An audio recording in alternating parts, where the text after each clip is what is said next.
Hello students. आज हम अपने इस वीडियो में पढ़ेंगे सीलोम इन एनिमल्स, यानी एनिमल्स में पाए जाने वाली देह गुहा के बारे में पढ़ेंगे। वो कितने प्रकार की होती है और सिलोमेट्स क्या होते हैं और एसिलोमेट्स क्या होते हैं और सुडोसिलोमेट्स क्या होते हैं। तो चलो शुरू करते हैं। जब हम सिलोम की बात करते हैं तो जब इवोल्यूशन सिलोम का हुआ था, जब बॉडी कैविटी का इवोल्यूशन हुआ था, वो एक बहुत इम्पॉर्टेंट इवेंट था।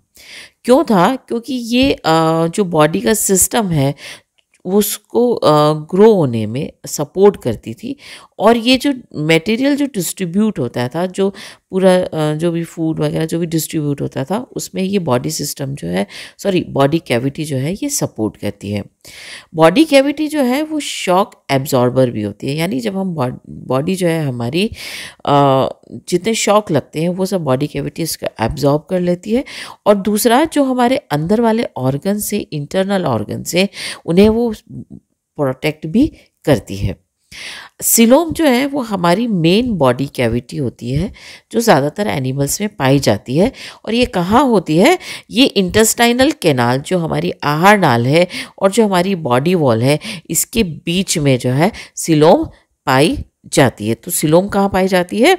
इंटेस्टाइनल कैनाल और बॉडी वॉल के बीच में जो स्पेस होती है, जो जगह होती है, उसे हम कहते हैं सिलोम।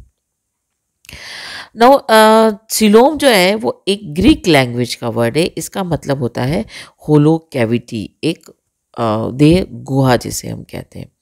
ये देह गुहा जो होती है ये एक फ्लूइड जो है उससे भरी हुई होती है।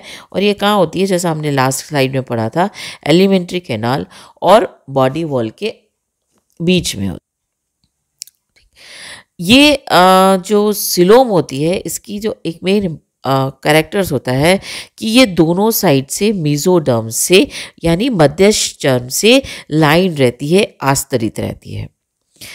पेरिटोनियल कैविटी जो होती है एब्डोमेन की, वो भी सिलोम का एक पार्ट होती है।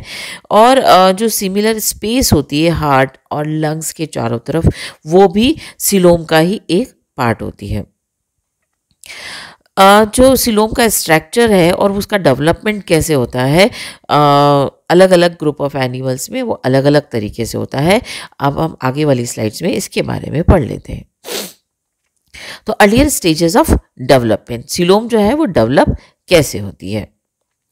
नाउ जब हमारा एनिमल का डेवलपमेंट होता है तो वो एक सेल जाइगोट से शुरू होता है, ठीक है। जब जाइगोट में डिवीजन होते हैं, क्लीवेज होता है, और वो किस में चेंज हो जाता है? मोरुला में चेंज हो जाता है, ठीक है। मोरुला इसे क्या है? बॉल ऑफ सेल्स, कॉम्पैक्ट मास है और वो सेल का बना होता है। नाउ यहाँ पे जो है क्लीवेज जो है, उसके बाद उसकी जो सेल्स होती हैं वो चेंज हो जाती है ब्लास्टुला में, और हम हर सेल को कहते हैं ब्लास्टोमियर्स। मतलब क्लीवेज जो है वो जाइगोट से शुरू होता है, क्लीवेज शुरू होता है, मोरुला होता है, मोरुला के बाद की स्टेज आ जाती है ब्लास्टुला। अब जैसे जैसे क्लीवेज जो है वो आगे बढ़ता जाता है, नंबर ऑफ ब्लास्टोमियर्स बढ़ती जाती है, सेल जो है ब्लास्टुला की वो अरेंज होने लगती है। और ये कैसे हो जाती है? ये एक बाहर की तरफ एक आ जाती है और अंदर की तरफ एक कैविटी बना देती है, और इस कैविटी को हम कहते हैं ब्लास्टोसील, जो सेंट्रल कैविटी होती है। और ये हमारी प्राइमरी बॉडी कैविटी होती है। जो फर्स्ट बॉडी कैविटी हमारी बॉडी में बनती है वो कौन सी बनती है? ब्लास्टोसील बनती है। अब इन्वेजिनेशन से, अंतर्वलन से, सेल जो है एक एंड से अंदर की तरफ जाना धंसना शुरू करती है, और वो किस में चेंज हो जाता है? गैस्ट्रुला में चेंज हो जाता है। नाउ जब ये गैस्ट्रुला में चेंज होता है, राइट, जस्ट मिनट, इसको थोड़ा सा बढ़ा कर देते हैं, राइट। अब जब इसके अंदर जो अंदर की तरफ धंसना शुरू हो जाता है और गैस्ट्रुला स्टेज बन जाती है, तो जो इसकी जो कैविटी होती है वो एंडोडर्म से लाइन हो जाती है, और तब हम इसे कहते हैं प्रिमिटिव गट या आर्किन्ट्रोन कहते हैं। इसकी ओपनिंग को हम कहते हैं blastopore, right. So this is the blastopore. और ये जो अंदर की कैविटी है वो किससे लाइन हो गई? एंडोडर्म से लाइन हो गई, और एंडोडर्म से लाइन हो जाती है तब हम इसे क्या बोलते हैं? आर्किन्ट्रोन। अब जो कैविटी है यहाँ पर 2 लेयर्स के बीच में, वो क्या कहला रही है? आर्केंट्रोन और ब्लास्टोसिल। अब जो रेडिएटा एनिमल्स होते हैं, यानी जिसके अंदर सिमेट्री, रेडियल सिमेट्री होती है, जैसा कि हमने अपनी लास्ट वीडियो में पढ़े थे, जो कि डिप्लोब्लास्टिक होते हैं, यानी द्विजनन स्तरीय होते हैं। उनमें 2 ही जनन स्तर होता है, एक एक्टोडर्म होता है और एक एंडोडर्म होता है। There is no mesoderm. Bilaterian जो होते हैं, द्विपार्श्व सममित एनिमल्स जो होते हैं, ये त्रिजनन स्तरीय होते हैं। इनमें 3 जनन स्तर होते हैं, एक्टोडर्म होता है, एंडोडर्म होता है और मेसोडर्म होता है। और मेसोडर्म जो होता है वो एक्टोडर्म और एंडोडर्म के बीच में होता है। राइट। मेसोडर्म जो होता है इसे सॉलिड होता है, राइट, जो मास, जो सेल है वो भरी हुई होती है और लूजली ऑर्गेनाइज्ड टिश्यूज होते हैं, जिसे हम कहते हैं मेसेनकाइमा। राइट। अब जो सिलोमेट्स, एसिलोमेट्स एनिमल होते हैं, यानी जिसके अंदर देह गुहा नहीं पाई जाती है। ए यानी एब्सेंट, सिलोम यानी देह गुहा, इसके अंदर देह गुहा नहीं पाई जाती है। और जो एसिलोमेट एनिमल्स होते हैं, वो जो बॉडी कैविटी होती है वो ब्लास्टोसील जो होती है वो मेसेनकाइमा से ऑक्यूपाई होती है और कोई सिलोम उसके अंदर नहीं पाई जाती। जो प्राइमरी कैविटी है वही इसमें जो पाई जाती है, कैविटी पाई जाती है। दूसरे एनिमल्स होते हैं सुडोसिलोमेट। सुडो यानी आभासी, सिलोमेट यानी देह गुहा, यानी आभासी देह गुहा। इसमें ब्लास्टोसील जो होती है वो मेसेनकाइमल सेल से फील्ड रहती है और कुछ पोर्शंस जो होता है, अनऑक्यूपाइड पोर्शन जो होता है, जो उसमें मेसेनकाइमल सेल्स नहीं पाई जाती है, उस पार्ट को हम कहते हैं सुडोसिलोमेट। अब जो थर्ड इंपॉर्टेंट एनिमल्स होते हैं उन्हें हम कहते हैं सिलोमेट्स। ये सिलोमेट्स जो होते हैं इसमें ब्लास्टोसील जो है completely replaced by true coelom. That means पूरी की पूरी ब्लास्टोसील जो है वो रिप्लेस हो जाती है, किसके अंदर? देह गुहा के अंदर रिप्लेस हो जाती है। तो इस तरह से 3 तरह के एनिमल्स होते हैं, एसिलोमेट, सुडोसिलोमेट और सिलोसिलोमेट। अब हम इसके बारे में पढ़ लेते हैं कि उसमें किस तरह की सिलोम पाई जाती है। 3 स्ट्रक्चरल टाइप्स होती हैं बॉडी की, असिलोमेट, सुडोसिलोमेट और यूसिलोमेट। एसिलोमेट जिस एनिमल्स में अंदर कोई सिलोम नहीं पाई जाती, ए यानी एब्सेंट, सिलोम यानी देह गुहा, इसमें कोई देह गुहा नहीं पाई जाती है। दूसरे एनिमल्स होते हैं सुडोसिलोमेट। सुडो यानी आभासी, यानी इसके अंदर जो सिलोम पाई जाती है वो ट्रू सिलोम नहीं होती है, इसे आभासी सिलोम हम कहते हैं। और यू मतलब होता है ट्रू, यानी ट्रू सिलोम वाले एनिमल्स। अब एक एक करके हम इसके बारे में पढ़ लेते हैं। एसिलोमेट एनिमल्स जो होते हैं, इनमें जैसा हमने लास्ट स्लाइड में पढ़ा, कोई भी सिलोम नहीं पाई जाती है, यानी कोई देह गुहा नहीं होती है। जो स्पेस है इंटरनल ऑर्गन के चारों तरफ, क्योंकि बीच वाली स्पेस तो हो गई आपका डाइजेस्टिव कैविटी यानी alimentary canal, outer one is ectoderm, inner one is endoderm. अब इसके बीच की जो स्पेस है वो स्पेस जो है वो पेरेन्काइमल सेल से पूरी तरह से फील रहती है और इंटरनल ऑर्गन के चारों तरफ कोई बॉडी कैविटी या कोई देह गुहा नहीं पाई जाती है।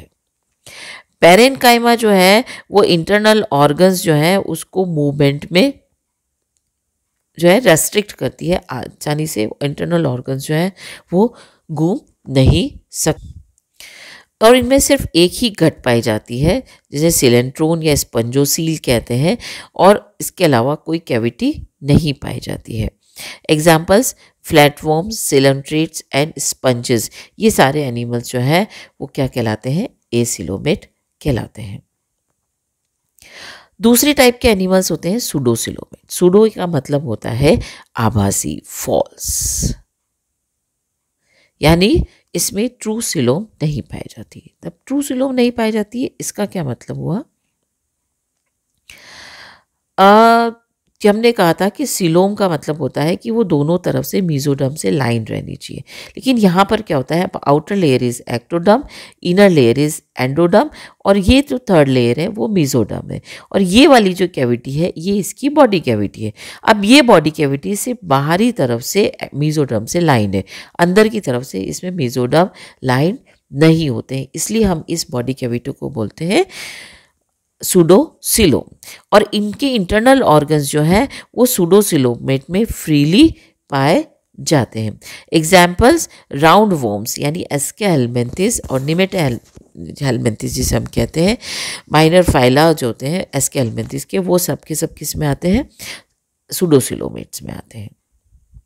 नाउ लास्ट सिलोमेट्स यानी जिनके अंदर ट्रू सिलोम पाई जाती है, यानी जो ट्रू सिलोम पाई जा रही है वो बाहर से और अंदर से दोनों तरफ से मीजोडर्म से लाइन रहती है, और ये जो है ये गट के चारों तरफ पाई जाती है। सिलोम जो है वो मेसोडर्मल एपिथेलियम से लाइन रहती है और उसे हम बोलते हैं पेरिटोनियम। तो जो एपिथेलियम लाइन होती है outer wall of the coelom is called the somatic mesoderm. तो जो बाहर की वाली है उसे हम क्या बोलते हैं, सोमेटिक पेरिटोनियम। जो एपिथेलियम इनर वॉल में पाई जाती है उसे हम बोलते हैं विसरल एपिथेलियम। तो मेसोडर्म जो स्प्लिट हो गई है आउटर वाली कहलाती है सोमेटिक पेरिटोनियम और अंदर वाली कहलाती है विसरल पेरिटोनियम। और जितने ट्रू सिलोम वाले एनिमल्स होते हैं इनके सारे बॉडी ऑर्गन्स जो हैं वो इस ट्रू सिलोम के अंदर सस्पेंडेड फॉर्म में रहते हैं। एनिलिड्स, आर्थ्रोपोड्स, सारे कॉर्डेट्स, मोलस्कन, इकाइनोडर्म्स, ये सारे के सारे एनिमल्स जो हैं ये सिलोमेट्स कहलाते हैं। इनमें ट्रू देह गुहा या वास्तविक देह गुहा जो है वो पाई जाती है। अब जो देह गुहा बनती है उसके आधार पर एनिमल्स को हम दो में बांटते हैं, साइजोसिलोमेट एंड एंटेरोसिलोमेट। साइजोसिलोमेट जो होते हैं इसके अंदर जो बॉडी कैविटी और जो है वो कैसे बनती है, स्प्लिटिंग से बनती है, मेसोडर्म की स्प्लिट होने से। किस टाइम पे, गैस्ट्रुलेशन के टाइम पे। गैस्ट्रुलेशन के टाइम पे ये जो मेसोडर्म होती है ये बीच में से स्प्लिट होती है और सिलोम बनती है, और साइजो का मतलब होता है स्प्लिट।